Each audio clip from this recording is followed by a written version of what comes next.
ஆண்டவரும் இரட்சகருமாகிய இயேசு கிறிஸ்துவின் இரக்கமுள்ள நாமத்தில் அனைவருக்கும் வாழ்த்துக்களையும் வணக்கங்களையும் கூறிக்கொள்ளுகிறேன். வருகின்ற ஞாயிற்றுக்கிழமை கல்வி ஞாயிறாக மகிழ்ச்சியோடு நாம் கொண்டாடுகிறோம்.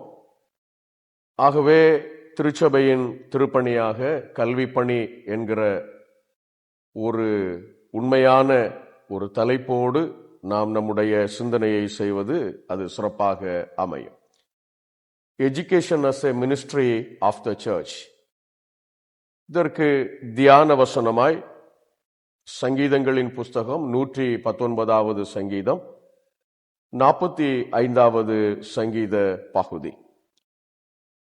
உம் நேமங்களை நான் நாடியுள்ளதால் பரந்த பாதையில் தடையின்றி நான் நடப்பேன். கடந்த செப்டம்பர் 5ஆம் தேதி ஆசிரியர் தினமாக நாம் கொண்டாடி மகிழ்ந்தோம். காரணம், ஒவ்வொரு மாணவனுடைய வளர்ச்சிக்கும் ஆசிரியர்கள் மிகவும் முக்கியமானவர்கள். அந்த நாள் டாக்டர் ராதாகிருஷ்ணனுடைய பிறந்த நாளாகவும் நாம் கொண்டாடுகிறோம். இந்திய தேசத்தினுடைய 2வது பிரசிடென்டாகவும் சிறந்த ஒரு கல்வி மேதையாகவும் அவர் திகழ்ந்தார் என்பதில் எந்த ஐயமும் இல்லை.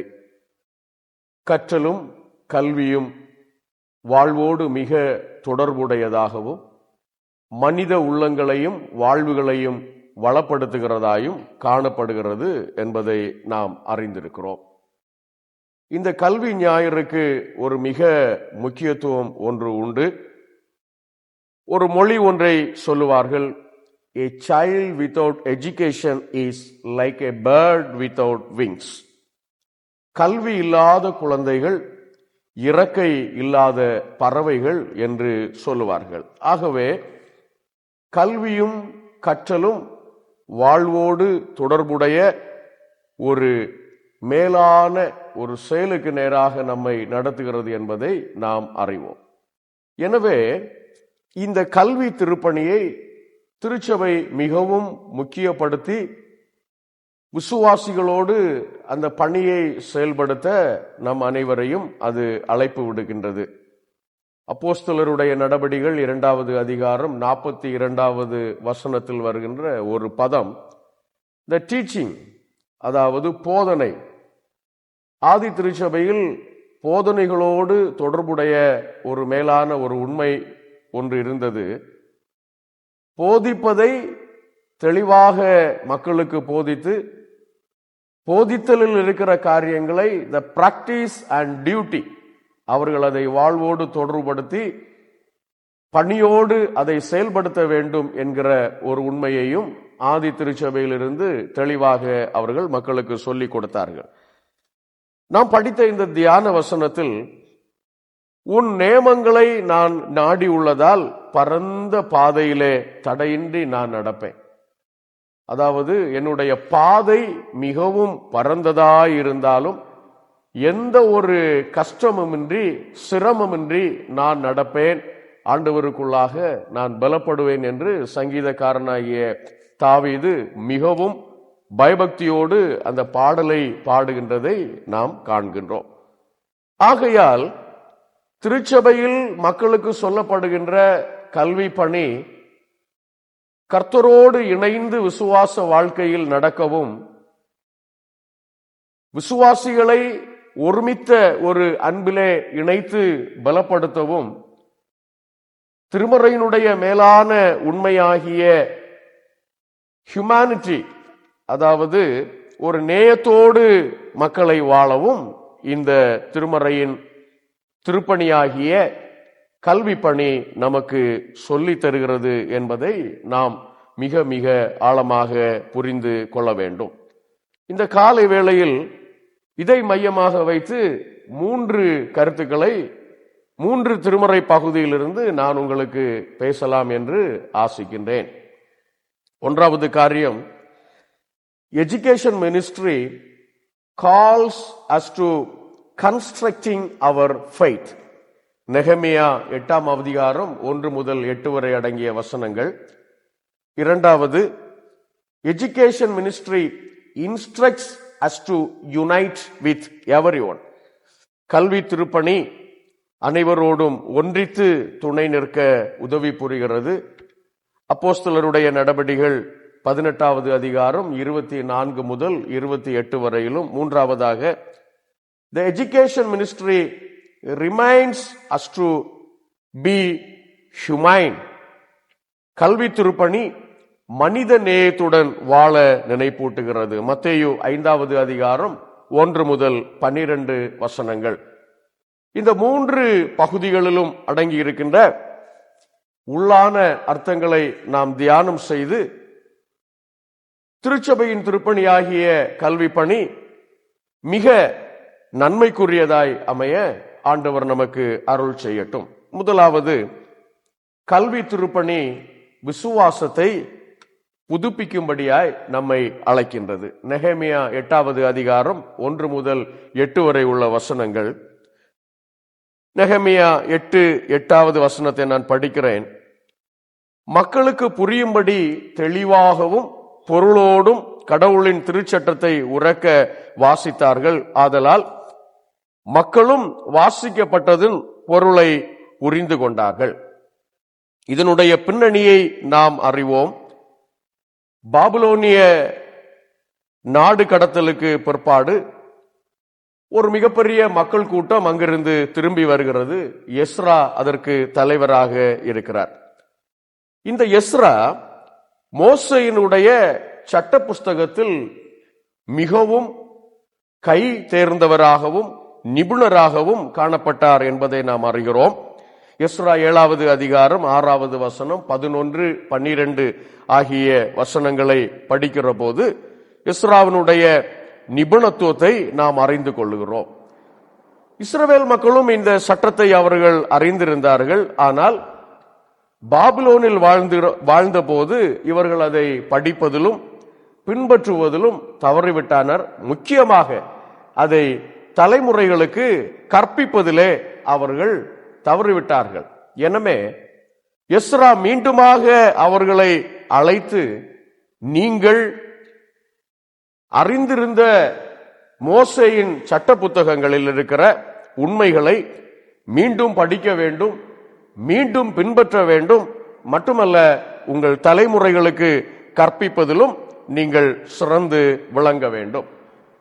பாழாய் கிடந்த எருசலேம் நகரம் பலவிதமான எதிர்ப்புகளுக்கிடையே கட்டி எழுப்பப்பட்டு அந்த இடத்தில் இருந்த சிறு பிள்ளைகள், ஆண்கள், பெண்கள், பெரியவர்கள் அனைவரும் அந்த இடத்திலே அமர்ந்திருந்தார்கள்.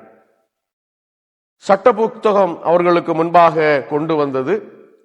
எஸ்ரா அந்த சட்ட புத்தகத்தை எடுத்து அந்த மக்களுக்கு முன்பாக உயர்ந்த இடத்திலே நின்று அதை படித்தார். அந்த சட்ட புத்தகத்தினுடைய உண்மையை கேட்டவுடன் மக்களுடைய உள்ளமெல்லாம் அது குத்தப்பட்டது. எல்லாரும் எழுந்து அந்த வசனங்களை கேட்டவுடனே ஆண்டவரை போற்றி மகிழ்ந்தார்கள். அவர்களுடைய உள்ளம் மகிழ்ச்சியால் பொங்கினது. மீண்டும் அவர்கள் கேட்ட எல்லா வசனங்களையும் சட்ட புத்தகத்தில் இருக்கிற உண்மைகளையும் அவர்கள் புரிந்து கொண்டு ஆண்டவரை மகிமைப்படுத்தினார்கள். அவர்கள் அந்த இடத்திலேயே முகங்குப்புற விழுந்து ஆமேன் ஆமேன் என்று அவர்கள் மகிழ்ச்சி பொங்க ஆண்டவரை தொழுது கொண்டார்கள் என்பதை இந்த திருமறை பகுதியிலே நாம் படிக்கிறோம். மேலும் அவர்கள் உள்ளம் குத்தப்பட்டவர்களாய் தங்கள் பாவங்களை அறிக்கையிட்டு அவர்களுக்கு கொடுக்கப்பட்ட உடன்படிக்கையிலே அவர்கள் தெளிவாக வாழும்படி அந்த இடத்திலே உறுதி பூண்டார்கள். எஸ்ரா மிக முக்கியமாக சொன்ன ஒரு காரியம், நீங்கள் இவைகளை உங்கள் தலைமுறையினருக்கு நீங்கள் சொல்ல வேண்டும், அவைகளை உங்களுடைய வாழ்வோடு நடைமுறைப்படுத்த வேண்டும் என்று சொல்லுகிறார். இது நெகேமியா 8வது அதிகாரம் 1 முதல் 8 வரை அடங்கி இருக்கின்ற வசனங்களிலே அது அமைந்திருக்கிறது. வளர்ந்து வருகின்ற திருச்சபை, நாகரீகங்களில் உயர்ந்து நிற்கின்ற திருச்சபை, அறிவு ஆற்றலில் பெருகி இருக்கின்ற திருச்சபை இன்று நாம் செல்லுகின்ற பாதையில் இருக்கிற பல தவறுகளை உணர வேண்டும், தவறுகளிலிருந்து விடுபட வேண்டும், ஆண்டவருக்குள்ளாக முன்னேற வேண்டும், நம்முடைய உயர்வுகளுக்கு ஆண்டவர் அருளிய இரக்கத்தை பற்றி கொள்ள வேண்டும் என்பது சபைக்கு சொல்லப்படுகின்ற ஒரு மேலான ஒரு காரியம். பாவங்களை குறித்து இன்று யாரும் கவலைப்படுவதில்லை. கீழ்ப்படிதலினுடைய முக்கியத்துவத்தை குறித்து யாரும் கவலைப்படுவதில்லை. ஆனால் வேத வசனங்கள் உள்ளங்களுக்குள்ளாக அது வெளிப்படுகிற போது பாவங்களை களைந்து கீழ்ப்படிதலை ஆண்டவருக்குள்ளாக ஏற்றுக்கொண்டு கடவுள் நமக்கு தருகின்ற முழுமையான வாழ்வை வாழும்படி ஆண்டவர் நமக்கு அழைப்பு விடுகின்றார்.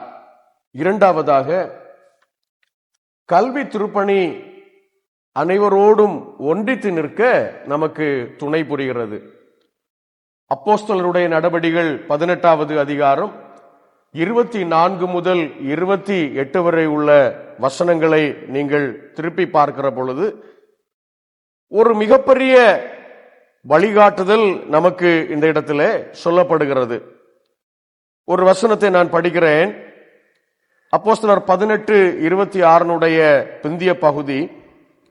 அவர் பேசியதை கேட்ட பிரிஸ்கில்லாவும் அக்கில்லாவும் அவரை அழைத்து கொண்டு போய் கடவுளின் நெறியை திட்டவட்டமாக விளக்கினார்கள். எபேசு பட்டணம் ஒரு மிகப்பெரிய பட்டணம் என்பதை நாம் அறிவோம். அந்த எபேசு பட்டணத்திலே ஒரு தொழுகை கூடம் அமைந்திருந்தது. தொழுகை கூடத்தில் கடவுளுடைய வார்த்தைகள் தெளிவாக சொல்லப்பட்டது. அதிலும் பழைய ஏற்பாட்டு நூல்களையும் யோவானின் கோட்பாடுகளையும் அதிகமாக போதித்திருந்தார்கள், கற்றிருந்தார்கள். கொரிந்து பட்டணத்தில் அப்பல்லோவினுடைய போதனை சற்று நெருடலாக அந்த மக்களுக்கு அமைந்திருந்தது. எபேசு பட்டணத்திலுடைய அவர் செய்த போதனையையும் கொரிந்து பட்டணத்தில் அவர் செய்த போதனையும் சற்று வித்தியாசமாக அமைந்திருந்தது. நீங்கள் 1 கொரிந்தியர் 1வது அதிகாரம் 12வது வசனம், 3வது அதிகாரம் 4வது வசனம், 5வது வசனத்தையும் நீங்கள் படித்து பார்க்கிற பொழுது இயேசு கிறிஸ்துவனுடைய போதனை, அற்புதம், பாடு, மரணம், உயிர்த்தெழுதல் போன்ற செய்திகள் மக்களுக்கு சற்று முரணாகவே அது அமைந்திருந்தது. எபேசு சபையினுடைய நம்பிக்கையும் கொரிந்து திருச்சபையில் இருந்த நம்பிக்கையும் திருச்சபை வழியாக தோன்றிய தலைமுறையினருடைய வாழ்வும் கர்த்தருடைய செய்தி சொல்லப்படுகிற போது அவர்களுக்கு சற்று முரணாகவே இருந்தது. எதை தெளிவாக கொள்ள வேண்டும், எதை சற்று அழுத்தமாக பின்பற்ற வேண்டும் என்பதை அவர்கள் யோசித்துக் கொண்டிருந்த பொழுது இந்த பணியை அஸ்கில்லாவும் பிரிஸ்கில்லாவும் சபைகளுக்கு தொடர்ந்து செய்கின்றார்கள். அப்போஸ்தலர் 18:2, 18:26, ரோமர் 16:3-4 ஆகிய வசனங்களை நீங்கள் படித்து பார்க்கிற பொழுது இயேசு கிறிஸ்துவனுடைய வாழ்வும் அவருடைய போதனைகளிலும் எந்த வித்தியாசமும் இல்லை. அவருடைய போதனை ஒவ்வொரு விசுவாசியானவனும் ஆண்டவருக்குள்ளாக வளர வேண்டும் என்பதை துணிச்சலோடு அவர்கள் கற்றுக் கொடுத்தார்கள். கிறிஸ்து இயேசுவினுடைய போதனைகளை கடவுளின் துணை கொண்டு மிகவும் தெளிவாக புரிந்து கொள்ள வேண்டும் என்கிற அந்த ஒரு சொல்லும் அவர்களுடைய செயல்களும் ஆதி திருச்சபையிலே ஒரு மிக உந்துதலை ஏற்படுத்தி இருக்கிறது. திருச்சபையில் ஏற்பட்டிருக்கின்ற சில வேறுபாடான கருத்துக்களை மாற்றி தெளிவாக சொல்லக்கூடிய போதனைகள் மக்களை விசுவாசத்திலே வளர்த்தெடுக்க செய்தது. பிரியமானவர்களே, இக்காலத்திலும் திருச்சபை பலவிதமான செய்திகளை கடந்து, பலவிதமான தலைமுறைகளை கடந்து நம்ம எல்லாரையும் ஆண்டவருக்குள்ளாக உயர்த்தி வைத்திருக்கிறது. ஆனால் இந்த திருச்சபையில் ஏற்பட்டிருக்கிற இந்த செய்தி சில நேரங்களில் நம்மிடத்தில் ஒற்றுமையை கூட ஏற்படுத்துவதாக இல்லை, ஐக்கியத்தை கூட ஏற்படுத்துவதாக இல்லை. ஆனால் அது தவறு. சரியாக கற்றுக்கொள்ள வேண்டும். ஆண்டவராகிய இயேசு கிறிஸ்து எல்லா ஜனங்களுக்காகவும் தன்னுடைய மீட்பை ஏற்படுத்தினார் என்பதை சபை தெளிவாக புரிந்து கொள்ள வேண்டும். அந்த செய்தி எக்காலமும் மாறாதது. அந்த செய்தி மிகவும் மிகவும் அழுத்தமானது என்பதை நாம் அனைவரும் உணர்ந்து கொள்ள வேண்டும். ஆகையால் கர்த்தருடைய இந்த வார்த்தைகள் நம்முடைய உள்ளங்களிலும் அது ஒரு பிரயோஜனத்தை ஏற்படுத்த வேண்டும். என்ன பிரயோஜனம்? தலைமுறைகளுக்கு இந்த செய்தி தொடர வேண்டும். நம்முடைய வருங்கால பிள்ளைகள் ஆண்டவர் இயேசு கிறிஸ்துவுக்குள்ளாக ஒன்றித்து வளர ஆண்டவர் நம்மை எதிர்பார்க்கிறார். கல்வி ஞாயிறாகிய இன்று நாம் கொடுக்கிற கற்பிக்கின்ற முறை, நாம் பிள்ளைகளுக்கு சொல்லிக் கொடுக்கின்ற ஒரு முறைமை, தாண்டி வந்த விசுவாசம், நாம் கடந்து வந்த தெய்வீக அனுபவங்கள் அன்பு பிள்ளைகளுடைய வாழ்க்கையிலே வருங்கால திருச்சபையையும் வருங்கால சமூகத்தையும் ஒருங்கிணைந்து ஆண்டவருடைய வார்த்தை தெளிவானதும் தூய்மையானதும் என்பதை புரிந்து கொள்ள ஆண்டவர் நமக்கு அழைப்பு விடுக்கின்றார். மூன்றாவதாக, கல்வி திருப்பணி மனித நேயத்தோடு நம்மை வாழ நினைப்பூட்டுகிறது. மத்தேயு 5வது அதிகாரம் 1 முதல் 12 வசனங்கள் அடங்கிய பகுதிகள். ஒரு வசனத்தை நான் படிக்கிறேன். மத்தேயு 5:12, மகிழ்ந்து பெருவகை கொள்ளுங்கள், ஏனெனில் விண்ணுலகில் உங்களுக்கு கிடைக்கும் கைமாறு மிகுதியாக இருக்கும். அனைவருக்கும் தெரிந்த ஒரு திருமறை பாடம் இது. மத்தேயு 5:12 இயேசு கிறிஸ்துவனுடைய மலை பிரசங்கம், தி சர்மன் ஆன் தி மவுண்ட், எல்லாராலும் அதிகமாக விரும்பப்படுகிற, மிகவும் மிகவும் அறிந்திருக்கின்ற ஒரு திருமறை பகுதி. ஆண்டவராகிய இயேசு கிறிஸ்து ஏன் இந்த செய்தியை அவர் சொன்னார் என்று சொன்னால், இயேசு கிறிஸ்து வாழ்ந்த காலத்திலே யூத சமய தலைவர்கள் அதிகமாக போதித்து வந்தார்கள். அவர்களுடைய விசுவாசம், அவர்கள் கடந்து வந்த பாதையில் அவர்களுடைய போதனை மக்களிடத்திலே சென்று அடைந்தது. ஆனால் இந்த யூத தலைவர்களுடைய போதனை ஒருபுறம் இருக்க, இயேசு கிறிஸ்து ஒரு நாள் மலை பிரசங்கத்திலே மக்களுக்கு போதிக்கிறார். இந்த போதனை மிகவும் வித்தியாசமாக இருக்கின்றதே. இவருடைய போதனை இது நமக்கு ஒரு சவால் நிறைந்ததாக, அர்த்தமுள்ளதாக இருக்கிறது என்று எல்லா மக்களும் ஆச்சரியத்தோடு அவர்கள் பார்த்தார்கள். அந்த போதனையினுடைய பின்னணியும் பழைய ஏற்பாட்டினுடைய உண்மைகளாகவும் பல வார்த்தைகள் அதிலிருந்து எடுக்கப்பட்டிருக்கிறது. திருமறை வசனங்களை நான் சொல்லுகிறேன், நீங்கள் அதை குறித்து வைத்துக் கொண்டு பிற்பாடு அதை நீங்கள் படித்து பார்க்கலாம். ஏசாயா 61:1-2, ஏசாயா 55:1 முதல் 3 வரையிலும், 2 நாளாகமம் 24:21, நெகேமியா 9:26-20-2 ஆகிய வசனங்களை நீங்கள் படித்து பார்க்கிற பொழுது பழைய ஏற்பாட்டு காலத்தில் இருந்த வார்த்தைகளும் சிந்தனைகளும் இருந்தது. ஆனால் இயேசு கிறிஸ்து போதித்த விதம், மக்களுக்கு கற்றுக் கொடுத்த விதம் அவர்களுடைய உள்ளத்தோடு புதிய சிந்தனைகளை அது ஏற்படுத்தினது. அவர்களுடைய உள்ளம் யோசிக்க வைத்தது. ஒவ்வொரு வசனங்களையும் நாம் படித்து பார்க்கிற பொழுது ஆண்டவராகிய இயேசு கிறிஸ்துவனுடைய மலைப்பொழிவு ஒரு வாழ்வு நிறைந்த பொருளுள்ள அர்த்தத்தை நாம் உணர்ந்து கொள்ளும்படியாகவும், சமூகம் ஆண்டவருக்குள்ளாக பலப்படுகின்ற ஒரு வாழ்வை நாம் கண்டுகொள்ளும்படியாகவும் நமக்கு ஒரு அழைப்பு விடப்படுகிறது. மத்தேயு 5வது அதிகாரத்தில் இருக்கிற இயேசு கிறிஸ்துவனுடைய போதனையை நாம் படிப்பதோடு மட்டுமல்ல, அதை பொறுமையாக நாம் அமர்ந்து தியானம் செய்தோம் என்று சொன்னால் அதிலிருந்து வெளிப்படுகின்ற, உள்ளத்திலிருந்து எழும்புகின்ற சிந்தனைகளும் செயலோட்டங்களும் ஆண்டவருக்குள்ளே நம்மை அதிகமாக பலப்படுத்தி செல்கிறது. மட்டுமல்ல, சமகாலத்திற்கு அல்ல, எதிர்காலத்திற்கும், எதிர்கால சமூகத்திற்கும், எதிர்கால தலைமுறைமைக்கும், விசுவாச வாழ்விற்கும் அது மிகவும் பொருத்தமாக அமைகின்றது. ஆண்டவராகிய இயேசு கிறிஸ்துவின் இந்த மலைப்பொழிவு செய்தியை காந்தியடிகள் சொல்லுகிற போது இது மிகப்பெரிய மனித நேயத்தின் போதனை. இந்த போதனையை நான் எங்குமே கேட்டதில்லை. இது ஒவ்வொரு மனிதனுடைய உணர்வுகளை வெளிப்படுத்துகின்ற ஒரு செய்தி என்று சொல்லுவார். அதில் இருக்கிற உண்மைகளை சில வார்த்தைகளிலிருந்து நான் குறிப்பிடுகிறேன்.